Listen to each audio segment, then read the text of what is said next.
Aksi people power tidak tepat karena dapat mengganggu stabilitas politik dan agenda nasional yang strategis. Ajakan-ajakan dalam gerakan aksi people power tersebut juga memiliki nada yang provokatif dan juga akan sangat rawan untuk terjadinya pecah belah keutuhan masyarakat di NKRI. People power harus memiliki dasar atau alasan yang cukup meyakinkan bagi kekuatan maupun elemen masyarakat untuk melakukan hal tersebut.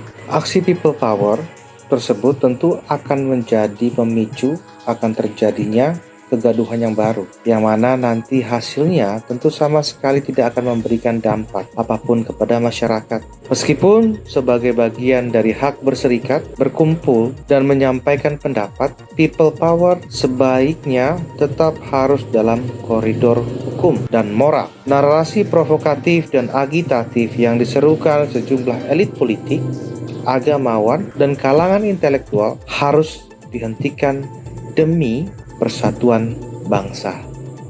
Wacana people power atau makar hanya akan mengganggu stabilitas perdagangan dan ekonomi nasional. Gejolak politik yang tidak perlu hanya akan merugikan sektor ekonomi, sehingga pertumbuhan ekonomi nasional akan terhambat. Proyeksi pertumbuhan ekonomi Indonesia hingga pada tahun 2023 masih tetap solid, yakni berada pada kisaran 5 hingga 5,3%. Untuk itu, wacana seperti ini hendaknya dihindari untuk mendukung pertumbuhan ekonomi nasional.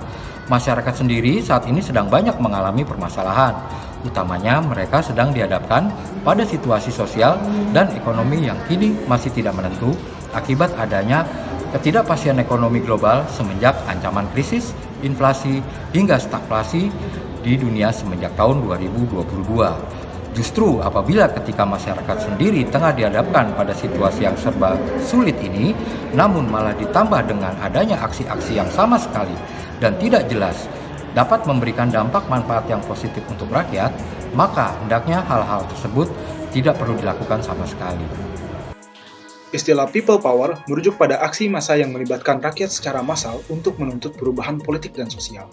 Namun, selayaknya fenomena sosial, people power juga memiliki sisi kontroversialnya. Ada yang berpendapat bahwa aksi massa semacam itu dapat menimbulkan ketidakstabilan dan bahkan dapat dimanfaatkan oleh kepentingan-kepentingan tertentu yang ingin mengambil alih kekuasaan, tanpa melalui mekanisme demokratis yang sah.